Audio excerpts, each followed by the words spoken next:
Hello friends, welcome to CEC live lectures. Dear friends, during this session we are going to talk on optical fibers once again.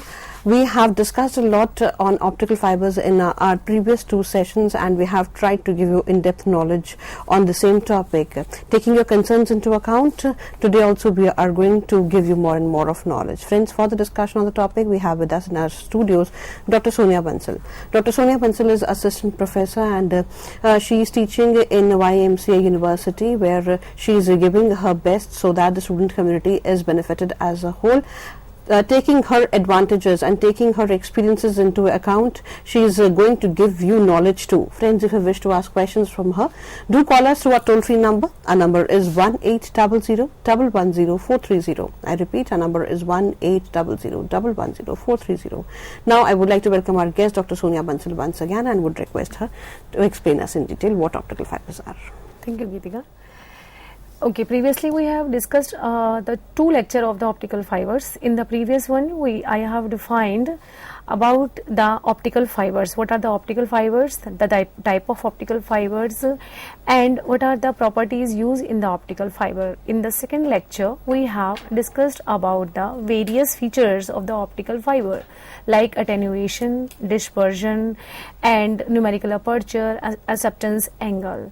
And in this part, we will discuss about some of the construction and some of the non-linearity in the optical fiber we will discuss. So now we will discuss about the third part of the optical fiber. We start with that non-linear optical effect. What is a non-linear optical effect? Up to now we have discussed about the linearity. Now optical waveguide do not always behave as a linear channels, where optical output is equal to the optical input power. Then several non-linear effects occurs which causes scattering. The scattering takes place because of the non-linear effect. Now non-linear scattering is the transfer of optical power from one mode to be transferred in the either for the forward or backward direction or other mode at different frequencies. Now the frequencies are different here as the non-linear scattering. Now here we see that the non-linearity are of two types. First is non-linear refractive index effect, and second is inelastic scattering effect. This is the non-linear effect in optical fiber. One is because of the non-linear refractive index effect, second for the inelastic scattering effect. In the non-linear refractive index effect, we have three parts. First is SPM. SPM means self phase modulation. Second is the cross phase modulation, that is CPM. And third is the four wave mixing, that is the FWM. Now in the inelastic scattering effect, we have two types. First is SRS, means stimulated Raman scattering, and second is SBS, means stimulated Brillouin scattering. One by one we will define these methods. Now first we discuss with the stimulated Raman scattering. What is the stimulated Raman scattering? In the stimulated Raman scattering, we have high frequency optical photons gathered. Means in the stimulated Raman scattering, a high frequency optical photons is generated. The stimulated Raman scattering process is initiated by the noise, thermally influenced fluctuations in the optical fields and the active vibrational modes. Now we see that an incident pump field W omega p interact with the vibrational fluctuations, losing a photon which is downshifted in the frequency by the vibrational frequency omega to produce a stock wave WS, and also an optical photon, and that is the quantum of vibrational energy. And the pump decays with the propagation distance, and both phonons population and the Stokes wave grows together, and then we can get the high frequency, and in this manner we can get the high frequency in the stimulated Raman scattering. Now here we see from the diagram that if the generation rate of the Stoke light exceeds the loss generation of the Stokes light, means the frequency is increasing as compared to the losses. Stimulated emission occurs and the Stokes beam grows exponentially. Now threshold power for this case will be defined by the PR is equal to 5.9 into 10 power minus 2 d square lambda alpha dB. Here we see that this is because of the noise fluctuation in the optical fiber and the molecular vibrations. Then we can define the we are having the two part. First is the Raman scattering light.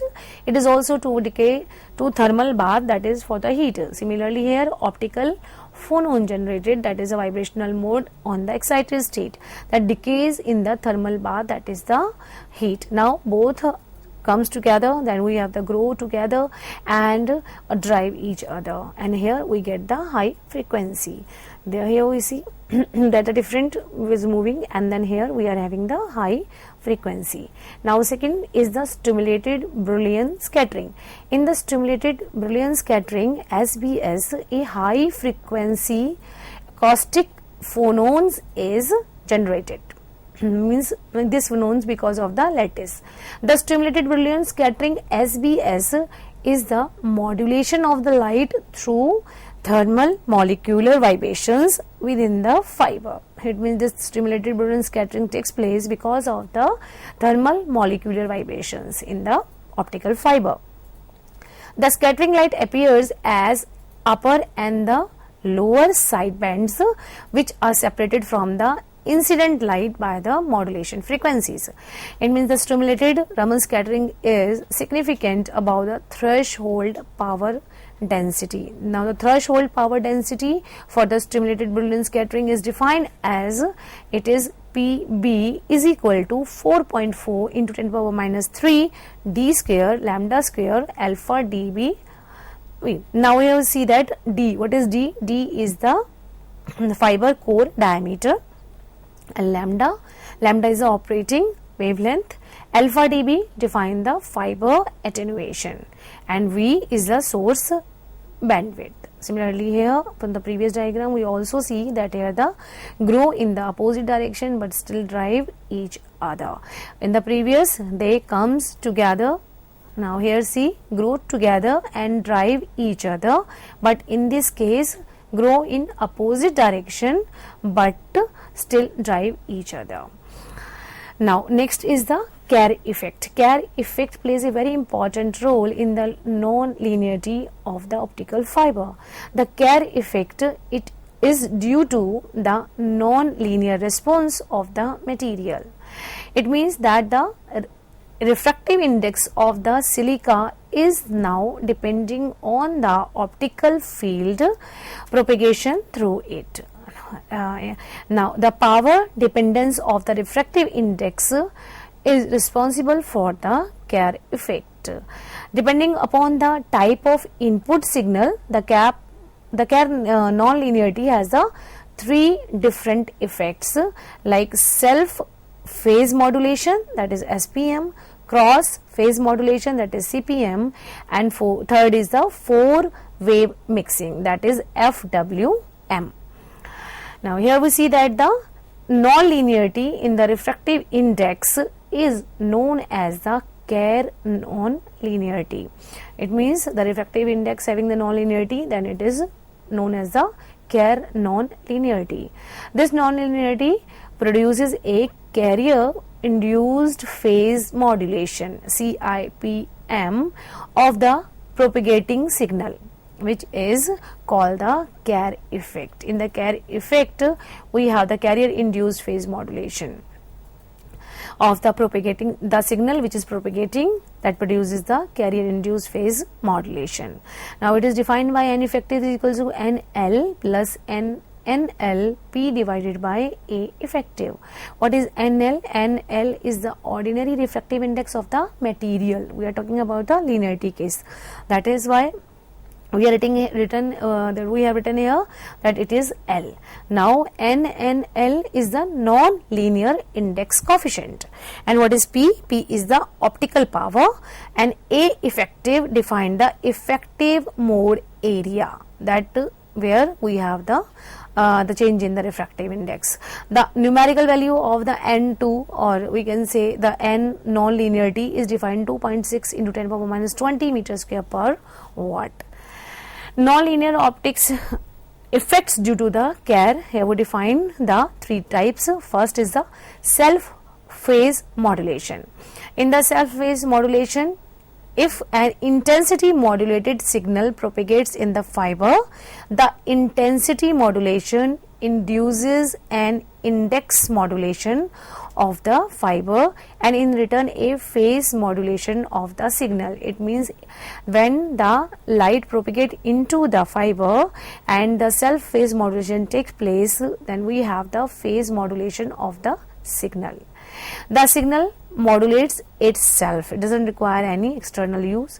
The SPM induced phase modulation broadened the signal spectrum. Here we see in the diagram that this is the blue shift, this is the red shift. The pulse broadened as the travel down to the fiber. The self phase modulation SPM is a fiber nonlinearity caused by the non-linear index of the refraction of the glasses. The self phase modulation occurs only based upon the refractive index of the glass. The index of the refraction varies with the optical power level, causing the frequency creeps. Now, which interacts with the fiber's dispersion to the broaden the pulse. It is the pulse broaden because of this frequency creeps. Now here we see that the self phase modulation, the non-linear phase follows exactly the power shape of the optical pulses. Now here we see the frequency creeps is then proportional to the derivative of the optical fiber. Now the pulse propagate under the non-linear regime. The optical frequency will decrease on the pulse leading edge. Here we see that the optical frequency decreasing. The optical frequency will increases on the pulse trailing edge. Now, in this manner, this phase will be moved from input to the output. This is the spectral broadening of the pulse. The pulse is broadened here in case of the self phase modulation. Now cross phase modulation, that is defined by the XPM. In the case of the multi-channel propagation, here we are considering this is the input signal and this is the output signal, and here we have the multi-channel propagation. The index modulation induced by the Kerr effect modulated the other channels and the vice versa. Now here we see there are different refractive index we are getting here, and we have the multi-channel propagations of the input light. Next is in the case of multi-channel propagation at various wavelength, the different channels modulate themselves via SPM, but also each other by the fiber index modulation. The efficiency of the cross phase modulation depends upon the fiber chromatic dispersion, channel spacing, and the channel power through which the signal is going to be passed from the optical fiber.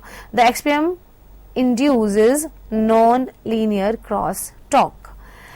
Now third one is the 4-wave mixing, that is FWM. In the 4-wave mixing, we have the multi-channel propagation again and the phase matching conditions, and the new frequencies are generated in the fiber, causing the crosstalk and the power depletion. Here we see that the multi-channel are also using, and we are having the phase matching condition, and the new frequency are generated. Here we see that the different frequencies omega 1, omega 2, omega 3, and it passes from the third order susceptibility tensor. Then we have the single frequency. It means the phase matching takes place here. Now next is under the specific phase, the wave vectors matching conditions. 4 different waves will interact in the fiber in the non-linear way. The easiest way to obtain the 4-wave mixing in the fiber is to propagate 2 waves at different angular frequencies, that is omega 1 and omega 2, that will create the new waves at the frequency omega 3 and omega 4, and we can write it as omega 1 plus omega 2 is equal to omega 3 plus omega 4. Now the phase matching condition is the phenomena is strongly dependent on channel spacing and chromatic dispersion. Chromatic dispersion we have already discussed. The generated wave may cause crosstalk if they are at the same wavelength at the incident channel. Now some of the solution for the carry effect in the fiber, so that we can get the good results, that is a decrease the field intensity by increasing the effective area. If we increase the effective area, then the field intensity will decrease, that is by using the G.652 or G.655 L large effective area fibers. That will be possible. In the case of single channel transmission, the increase of the chromatic dispersion will automatically lower the SPM. But the problem is reported to the chromatic dispersion compensation if DCF is used as a SPM may be high in such fibers. Means phase matching must be high in the in case of the fibers, then we can get the increase in the chromatic dispersion. Now in the case of the multi-channel transmission, increase of the channel spacing and the chromatic dispersion will decrease the XPM. Means if we increase the spacing and chromatic dispersion, then this phenomena of the cross phase modulation will decrease. Here we already discussed that this depend upon the channel spacing, channel power and fiber chromatic dispersion. This is the conclusion for the carry effect in the fiber. Next is we define the manufacturing of the optical fiber, how the optical fibers are manufactured. We already discussed that the optical fiber consists of 4 parts. Number 1 part is the core, which is the inner shell, that is having the high refractive index. The second part is the cladding, which is having the low effective index as compared to the core. And third part is the buffer, which is the protective polymer layer. Again the fourth part, which is the jacket, which protect the optical fiber, that is also the protective polymer layer. There are the 2 methods to manufacture the optical fibers. Number 1 is the direct melt method. Draw the fiber from the molten glasses which are placed to concentric crucibles, that is the direct melt method. The second is the draw from a glass rod, that called the vapor phase oxidation process. We will discuss one by one in detail. What is the direct melt method? As we see that the fibers from the molten glasses are prepared and the optical fiber are made directly from the molten state of the purified components of silica glasses. Fibers are made from the silica glasses. Then second part is the second method of the preparation of the optical glass fiber is the vapor phase oxidation process. The high pure vapors of the metal halides react with the O2 oxygen to form the white powder of silica oxide, SiO2 particles. The particles are then collected on the surface of the bulk glasses and are sintered to form a glass rod. This rod or a tube is called a preform, and typically the diameter of this rod 10 to 25 millimeter and the length of this rod is approximately 60 to 120 centimeter. The types of manufacturing optical fibers: direct melt method and the vapor phase oxidation method. In the direct melt method, we drawing the fiber, the shape of the fiber will be draw. Double crucible methods use, rod in tube method is used. But in the vapor phase oxidation process, outside vapor phase oxidation vapor phase axial deposition, and third is the modified chemical vapor deposition. This is the most commonly method, the modified chemical vapor deposition method. Next we will discuss about the direct melt method. What is the direct melt method? Here we see the diagram. The tip of the preform. What is a preform? Again we will discuss what is a preform. Preform is the rod or a tube which is used to prepare the optical fiber. The tip of the preform is heated. This is the furnace and this is the preform, and it is heated at approximately 2000 degrees centigrade in a furnace. As the glass softens, a thin standard of the softened glass falls by gravity and cools down. The fiber diameter is constantly monitored as it is drawn. The diameter constantly monitored for the sake of the good construction of the optical fiber. This is the curing furnace, and this is the coated applicator, and this is the spool, and the plastic coating is then applied to the fiber before it touches any components. The coating protects the fiber from the dust and the moisture.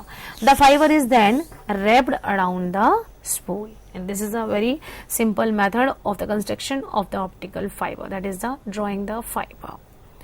Next method is the double crucible method. Here we see in the diagram, this is the crucible, this is the cladding melt, where we are having the two crucible. This is the first crucible, this is the second crucible, and the fiber are generated. This is the core melt which is passed from the crucible. This is the cladding melt. Now similarly it will come out. In the double crucible method, the molten core glass is placed in the inner crucible. This is for the core. The molten cladding glass is placed in the outer crucible. Here it is a pink color, here it is a blue color. The two glasses come together at the base of the outer crucible and a fiber is drawn. Now here we see that a fiber is formed which consists of core as well as the cladding. The long fibers can be produced providing you don't let the content of the crucible run dry. The content, it means both the core and the cladding should not be dry to get the long optical fiber. The step index fibers and the graded index fibers can be drawn with this method. This method is applicable for both types of fibers, step index and the graded index. Now third method is the rod in tube method. In this method we see that this is the cladding tube, the outer side, and this is the core rod. Now here the heating will be takes place at the lower side of the fiber, lower side of the instrument. Here we see a rod of the here we are not using the molten type, but here we are using the rod for the core and for the cladding. Here a rod of the core glass is placed inside a tube of cladding glass. Here we see that this is the cladding tube and the core is in between that. The end of this assembly is heated, both glass are softened and a fiber is drawn with the core and cladding. The rod and the tube are usually 1 meter long. The core rod has typically a 30 mm diameter. The core glass and the cladding glass must have similar softened temperature. However, one must be careful not to introduce the impurity between the core and the cladding. Next method is the vapor phase oxidation. That was a direct method. Now this is the vapor phase oxidation method. In the vapor phase oxidation method, first method is the outside vapor deposition. that is OVD. This process is called the soot process. The halogens and the O2 reacted in the hot flame to form the hot soot. Here we see this is the deposition process. This is the burner, this is the reactant, and here this is the porous preform, and this is the mandrel, which is deposited layer by layer on a aluminum oxide or a graphite mandrel. The central mandrel is removed after deposition. The last step is called the sintering. A hollow porous preform is dehydrated and collapsed in control atmosphere in presence of helium to form a desired preform to prepare the optical fiber. Next method is the vapor phase axial deposition. Here we see that in VAD, this is the diagram. Here we see this is the vapor phase axial deposition. In VAD method, the fabricated continuously. The preform can be fabricated continuously. Core and cladding can be prepared continuously. Starting chemicals are carried from the bottom into the oxygen hydrogen burner. Here we see in the diagram, to produce the glass soot, which is deposited on the end of the rotating silica rod. A porous form is then grown in the axial direction. That's why it is the vapor phase axial deposition. The starting rod is pulled up from here, from the upper side. The starting rod is pulled upwards and rotating in the same way as that grows the single crystal. Finally, the preform is dehydrated and vertified in the ring heaters. This process is preferred for the mass production of the optical fiber. Thank you. With this one, thank you, and thank you so very much for giving us this session. Friends, you are requested to be with us as we are back after a short break, and after the break we are going to continue further. Thank you for watching us.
Hello friends, welcome back to this session. Friends, as you know that today we are talking on optical fibers, and we are trying to give you more and more of knowledge, and you too are taking benefit from today's lecture, as we know that. And friends, for the discussion we have with us in our studios Dr. Sonia Bansal. Dr. Sonia Bansal is Assistant Professor in the Department of Physics by MCA University. Friends, if you wish to ask questions from Dr. Sonia Bansal on today's topic, then do call us through our toll-free number. Our number is 1-800-110-430. I repeat, our number is 1-800-110-430. Now I would like to welcome our guest, Dr. Sonia Bansal, once again. Hello, welcome to the lecture. We are discussing about the manufacturing of the optical fiber. We define the two methods. First is the direct method, second is the vapor phase deposition method. Now we are discussing about the vapor phase deposition method. The first method we define the outside vapor deposition. The second method we have defined the vapor phase axial deposition. Now the third is the modified chemical vapor deposition, that is MCVD. In this method we have the gaseous mixture of the reactants is fed at the end of the rotating silica tube. This tube is heated by a transferring oxygen hydrogen burner. Here we see in the diagram. As a result, the chemical reactions, glass particles called soot are formed. Because of this reaction, the soot particles are produced in presence of the oxygen hydrogen. These particles are deposited on the internal wall. Here we see internal wall of the tube. The soot is then vertified by the transferring burner to produce a thin glass layer, and we can get the output from here. You will see this is the reactants, this is the silica tube, and this is the deposited glass layer. The formation of the soot takes place, and because of this formation of the soot, the deposition of the glass layer takes place, and that will be come out because in the presence of the burner. Now the process is repeated many times as the cladding layers and the core layers are formed. When the deposition is finished here, the temperature of the burner is increased to collapse the tube into the solid form. The solid form of the tube will be formed by the maintenance of the temperature. The entire process is highly automatic, and all process parameters are precisely controlled to produce the optical fiber. Here we see that these are the optical fibers are formed by the various methods. These are the actual machines which are used to produce the optical fiber. This is the optical fiber which is we are getting from the deposition method. This is the optical fiber, and this is also produced by heating the rod. Now the fiber optic connectors and splices.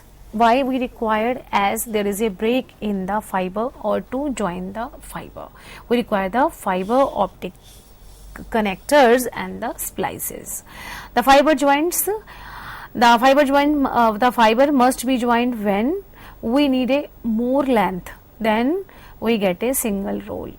The connecting distribution cable to the backbone. Sometimes we require the long fiber optics to transmit the signal from the one place to the another at the long distance.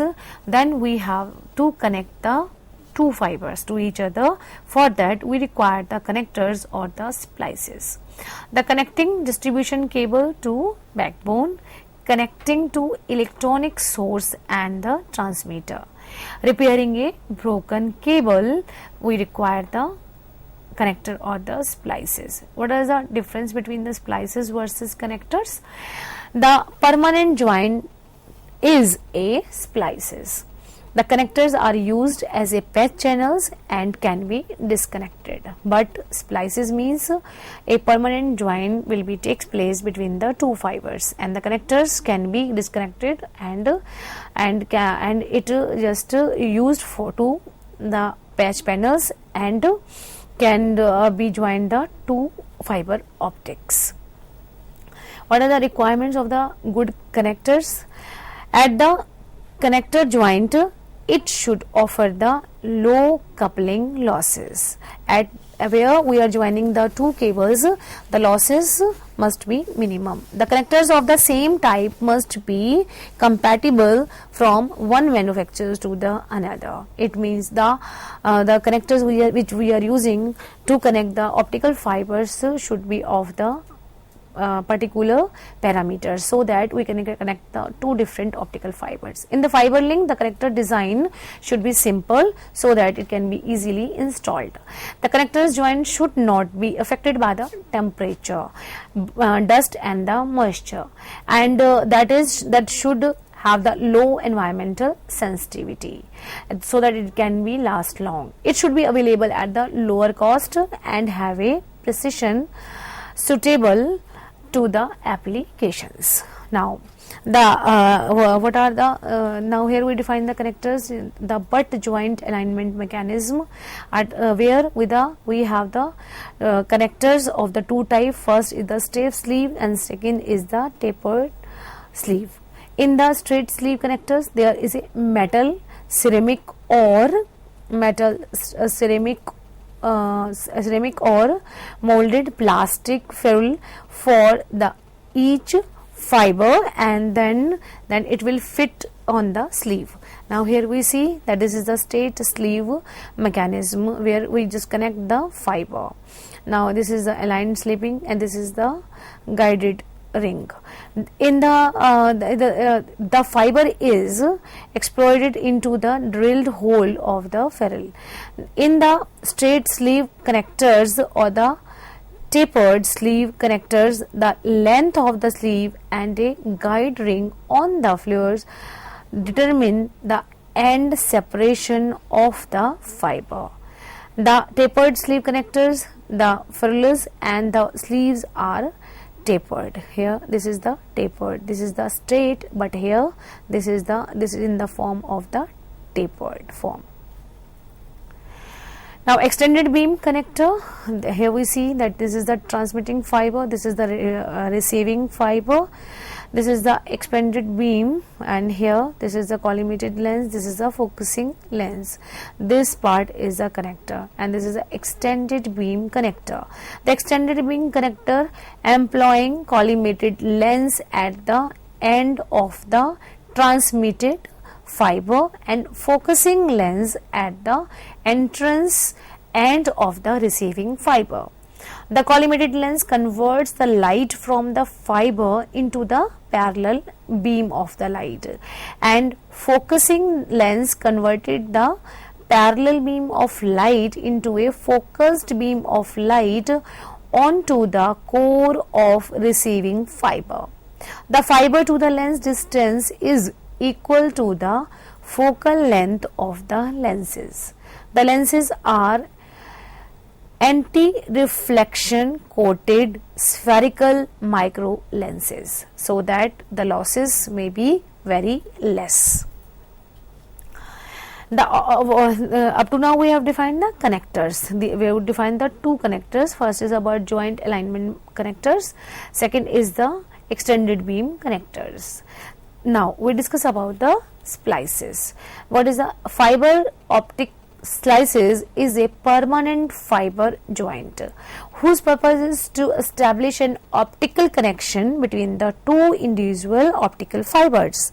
There are two techniques used for the optical splices. First is the mechanical splicing, second is the fusion splicing. In the mechanical splicing has the mechanical fixtures and materials that are used to fiber alignment and connections. The fusion splicing, a fusion splice is a fiber joint which is done by heat fuses or by melting the ends of two optical fibers together. Now we discuss one by one. First is the glass or ceramic alignment tube slices. In this we see here, this is the part where we connect the two optical fiber. The mechanical splicing may involve the use of glass or ceramic alignment tube. The inner diameter of this glass or the ceramic tube is slightly larger than the outer diameter of the fiber. The transparent adhesive is injected into the fiber tube and bonds the two optical fibers together. The adhesive also provides the index matching between the optical fiber. It means the adhesive we are using must be of the same refractive index as of the optical fiber. This technique relies on the inner diameter of the fiber. If the inner diameter is too large, splices losses will increase because of the fiber misalignment. It means this is for the inner diameter. Inner diameter or very less diameter. The inner diameter is too small, it is impossible to insert the fiber into the tube. Next is the V-grooved spacing. This is the mechanical splicing. The V-groove splicing may involve sandwiching the butted end of two prepared fibers between a V-grooved substrate. Here we see open V-grooved splice, here spring V-grooved splice.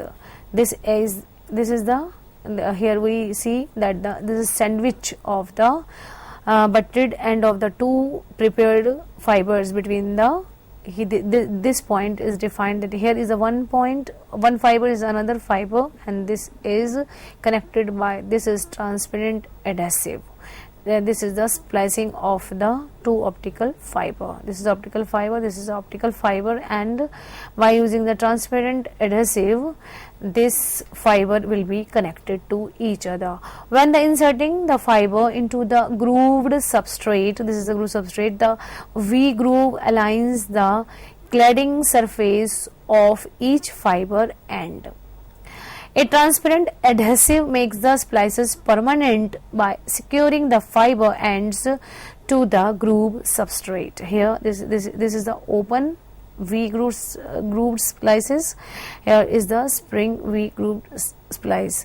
Here we see that this is the positioning rod which is in the groove, and this is the optical fiber, this is the another optical fiber, this is the flat spring which will connect with this internal module. And here we see that the optical fiber, this is the flat spring, and here the positioning rod, this point is used to connect the optical fiber by the splicing. Next is the mechanical. In the mechanical splicing, we have the rotary splices. In the rotary splices, the fibers are mounted into the glass ferrules and secured with the adhesive. Here we see this is the optical fiber. This is fiber is mounted glass. This is there are the glass panels, and the optical fibers are placed on these glass panels. And here this is the tungsten electrodes, and this is the stationary alignment fixing, and this is also the movable alignment fixing. One will be kept fixed and another will be moving, so that it can be the two fibers can be connected.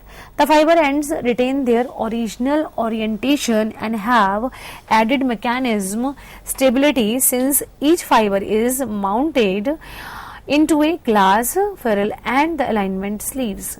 The rotatory splice may use index matching gel within the alignment sleeve to produce the low loss splices. The two are attached so that there will be a very loss in the signal. Next is the fusion splicing. In the fusion splicing, here we see that there are the two knobs, and this is the optical fiber. The process of the fusion splicing involves using the heat to melt or fuse the end of two optical fibers.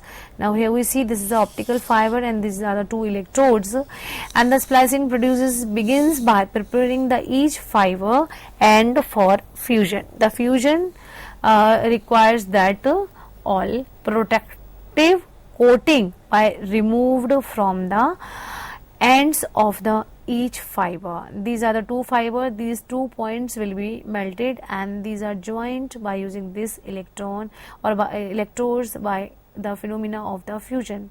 The basic fusion splicing apparatus consists of two fixtures on which the fibers are mounted and the two electrodes. These are the two fixtures where the optical fibers are mounted, and here we are the electrodes which are used for the fusion and to get the fusion splicing. Now we discuss about the optical losses in the optical fiber. First is the intrinsic loss, second is the extrinsic loss. In the intrinsic loss, the problems of splicers cannot fix the losses because of the splices is the intrinsic loss. Here we see the core mismatch.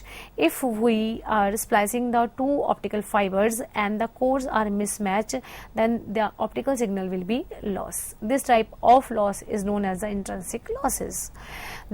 This is because of the core diameter mismatch. This is the concentricity of the fiber core or the connector ferrules, and this is the core ellipticity, and second the numerical aperture mismatch. This is here we see the numerical aperture is mismatch and the loss will be takes place in the optical fiber, and this is not it explained that the two optical fibers are not connected to each other. Now second is the extrinsic losses. These are the intrinsic, which is defined the core mismatch.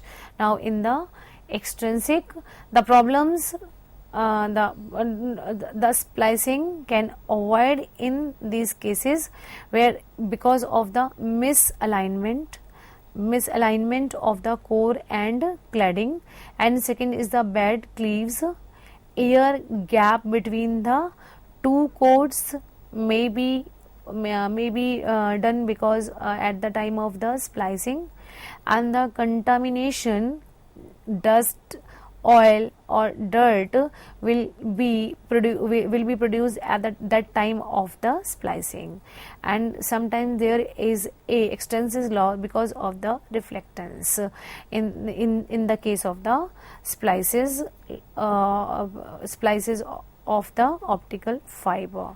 This is the back reflection or the return losses. This is the finish, the dirt, this type of the extensive losses because of the dust. This is the end gap between the two fiber. Here this is the mismatch alignment of the two optical fiber, and the extensive losses will be produced.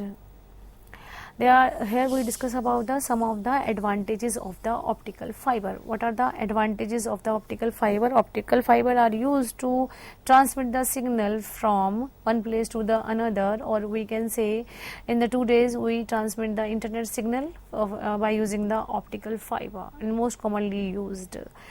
And what are the advantages of the optical fiber? Optical fibers have a greater bandwidth than the copper transmission light. The optical fiber lines have much less signal loss than the copper transmission lines. The fiber is lighter, small in the diameter, and often less expensive than the copper line. That's why we use the optical fibers to transmit the signal. Optical fibers are made of the glasses or the quartz, and the copper transmission lines are heavier as compared to the optical fibers, and moreover the transmission losses are more in the copper transmission lines as compared to the optical fiber. Moreover, the bandwidth is less in the copper transmission lines, and that these are the advantages of the optical fibers to transmit the signal from one place to the another. Now next is in the advantages we discussed that the signal is not electrical. There is no problem of the electrical interference. It means the signal is passing through the optical fiber in the form of light. So there is not required the electrical interference. It is not possible to tap an optical line the way the copper line can be. Means the copper line can be tapped, but in the optical line there is not required. The fiber system are very useful in hazardous environments where the electrical signal might cause sparks. Means these fibers work in any environment. It may be passed from the air, water, soil, ground and atmosphere. This fiber can be passed and there is not the loss of the signal, and moreover there is not any possibility of the sparks or as in the electrical signals. As in the bad weather, these optical fibers can work in a good manner, but in the bad weather the copper constructed fibers are not good because there is a chances of the sparking in the passing the signal. Now moreover, there are the other advantages of the optical fiber, like it is having the potentially low cost. The optical fibers are of cheaper as compared to the other fibers. The copper glass, the copper rods are more are having the high cost as compared to the optical fiber. Now the glass which are generally provides the optical fiber transmission medium is made from the sand and its cost is very low. It is abundant in the quantity in the nature, that's why its cost is low. Enormous bandwidth, the optical carrier frequency in the range of 10 to the power 13 to the 10 to the power 16 hertz, means the bandwidth which we are transmitting through the optical fiber are good enough as compared to the transmission by other lines. In the metallic cable system, the bandwidth is very low, which is of the order of 500 to 700 megahertz. The amount of data that can be transmitted in the fixed amount of the time, but in the optical fiber we can pass it.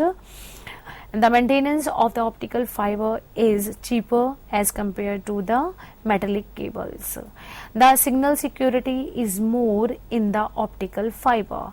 If we talk about the optical fiber, that the improvement or the repair or the passing of the signal is cheaper as compared to the metallic cables. Now the signal security, the optical fibers provides a high degree signal security. It means there is a very less loss in the signal of the optical fiber. Using the optical fiber, 15,000 independent speeches can be sent where as using a pair of the copper wires only the 48 independent speeches can be sent. It means by using the optical fiber we can send the higher signal as compared to the other cables in the metallic cables. Now here we see in the optical fiber we discuss about the various type of optical fiber. Now in today's topic we have discussed about the non-linearity in the optical fiber, in which we defined the Kerr method. After that we defined the different types of manufacturing techniques of the optical fiber, where we define the two methods. First is the direct manufacturing and second is the vapor diffusion, and these two parts having the different manufacturing techniques, and in this manner we can get the optical fiber. After that we have discussed about the different types of the connectors and the splicing. If there is a disconnectivity in the optical fiber, means if the two optical fibers are connected to each other, then the connectors are used. These connectors can be removed any time, or these are not the permanent connectors, but the splicing where we are using are the permanent connectors of the two optical fibers. These connectors are used to these splices are of the splicing of the optical fiber can be done by many types. The fusion is one of the best method where we fix the optical fiber and the two electrodes are used to melt the ends of the different optical fibers, and then it will be connected. After that, we discuss about the various optical losses. It means the connectors are not good, splicing of the optical fiber does not takes place in a proper manner, then the loss of the signal takes place. For this, we define the two types of losses. First is the intrinsic losses, where the signals can be lost because of the disconnectivity of the two optical fibers. The splicing of the optical fiber will not be done correctly, then the losses of the signal will take place. After that, we discuss about the various forms of the splicing and then applications of the optical fiber. We know that the optical fibers are of the low cost, high performance, very effective to transmit the signal from one place to the another place. In every environment it will work correctly. So optical fibers are the best method to send the signal from one place to the another place as compared to the metallic rods. And moreover, the signal security is more in the optical fiber as compared to the metallic cable systems. Thank you. With this note, thank you, and thank you so very much for giving us this session. Friends, you are requested to write to us at info.cec@nic.in if you have any queries or feedback. We are going to meet again soon. Till then, take care. Goodbye. Thank you, ma'am. Thank you once again.